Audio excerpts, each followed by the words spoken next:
It was quite something, wasn't it? Yeah, it was quite something. And you know, I know that you've said, Ian, that there are some listeners who think that it was cringe when Keir Starmer reached into his pocket and pulled out that letter from the King and gave it to Donald Trump and let Donald Trump open it up, read it, confirm that he's going to engage in this state visit to the UK. But, you know, when you're up against, as you put it, as listeners have put it, a narcissist, you play to the narcissist. We saw Emmanuel Macron doing that here on Monday. We have seen Sir Keir Starmer doing it multiple times during the course of that appearance in the Oval Office before their official talks got underway. And, you know, the Prime Minister was at pains. He kept saying, this is truly unprecedented, absolutely unique for a President of the United States to be invited a second time to make a state visit to the UK. And that was absolutely Keir Starmer textbook, adopting the playbook that works, the flattery that Donald Trump demands,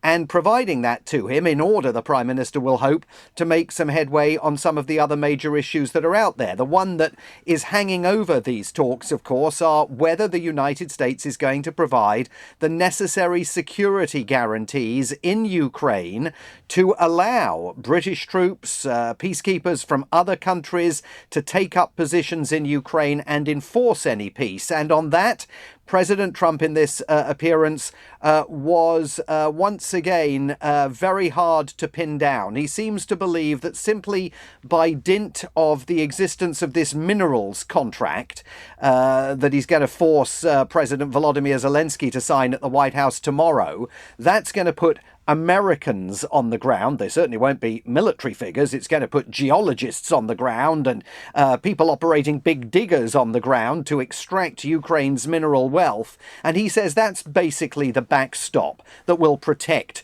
European peacekeepers that take up positions there. Well, that's clearly not the UK government viewpoint. So let's see if they can bridge that gulf. I mean, the other notable bits of their joint appearance on tariffs, at one point, the President of the United States spoke very proudly of his investments in the UK, including his golf club at Turnberry, his golf club in Ayrshire, and the Prime Minister immediately sort of interjects and says, yes, and the UK, of course, is a wonderful place to invest, as you know, and the UK enjoys a bit of a trade surplus as far as the United States is concerned. But Donald Trump still wouldn't rule out the possible imposition of tariffs against the UK. There was apparent progress, as you said, made on the issue of the Chagos Islands. I think we'll have to see where that goes. I wouldn't necessarily set too much store in what Donald Trump said there off the cuff.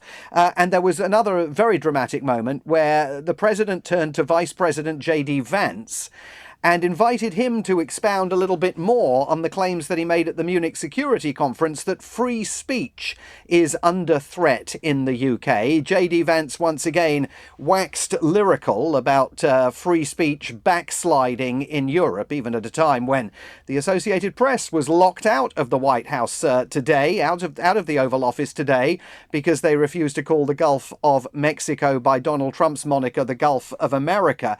And again, the Prime Minister immediately interjected and tried to take J.D. Vance to task in front of the media and the president, saying we have a very, very long tradition of free speech in the UK. It has a very, very long future ahead of it, and we are very proud of those free speech traditions in Britain. So that was the closest we came to the kind of contradiction that we witnessed from Emmanuel Macron when he was talking to President Trump in the Oval Office about Ukraine earlier in the week. As you know, the press conference lies ahead. My guess is that it will come in the 8 o'clock hour there in the UK. They're clearly slightly delayed, but the Prime Minister's got a lot on his plate for the rest of the day, including some network TV media interviews that he's got to get to. So I suspect sometime in the 8 o'clock hour we'll see the two of them again, maybe just a bit earlier. Interesting that Keir Starmer is doing no interviews with British media, purely American. I find that inexplicable. Yeah, I mean, I suppose there's the possibility that he'll speak to people on the plane on the way back.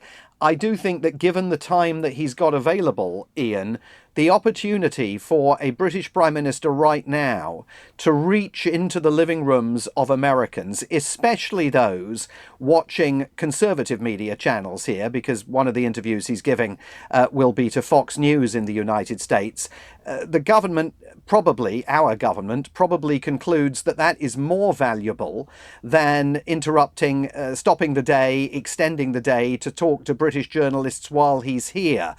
Because the reality is that there is not much of an understanding publicly, certainly outside Washington, D.C., and frankly, even inside Washington, D.C., about the scale of the anger and the anxiety and the fear that has been injected into the transatlantic relationship over the last 12 or 13 days since that Vance speech at the Munich Security Conference. The press coverage here has been woeful, frankly, when compared to what one reads of the scale of that anxiety in the European press and in the UK media. And so, I think that the Prime Minister, like Emmanuel Macron before him, is seeking to engage directly with Americans and trying to make clear to them what is at stake in the weeks and months ahead. And Macron did exactly the same thing here. Didn't speak to the French press either while he was here. He focused his getting the word out operation on American media outlets. I'm sure, I'd be very surprised if the Prime Minister does not speak to reporters, including our own Natasha Clark, when they're on the plane on the way back to the UK once the day wraps up here. And what was the body language like between the two? Because Donald Trump is a sort of touchy-feely person. Keir Starmer is the direct opposite of that. I imagine if there was any knee patting, it would have been Trump to Starmer, not the other way round.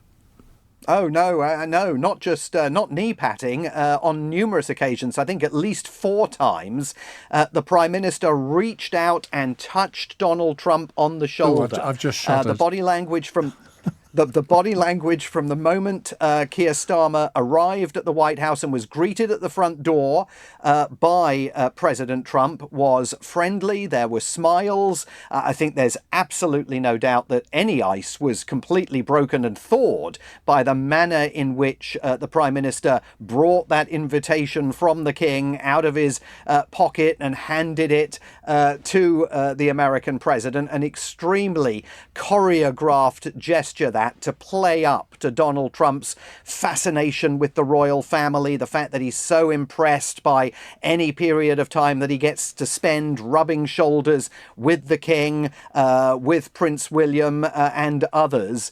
And then throughout the press conference, Donald Trump at one point said he'd been very impressed by the Prime Minister during their earlier meetings, and it was respectful, it was warm, it was friendly, and it was the Prime Minister engaging in that body language. He didn't do what Emmanuel Macron did on Monday and refer on numerous occasions to the American president as Dear Donald. But in terms of body language, he was letting his hands do the talking.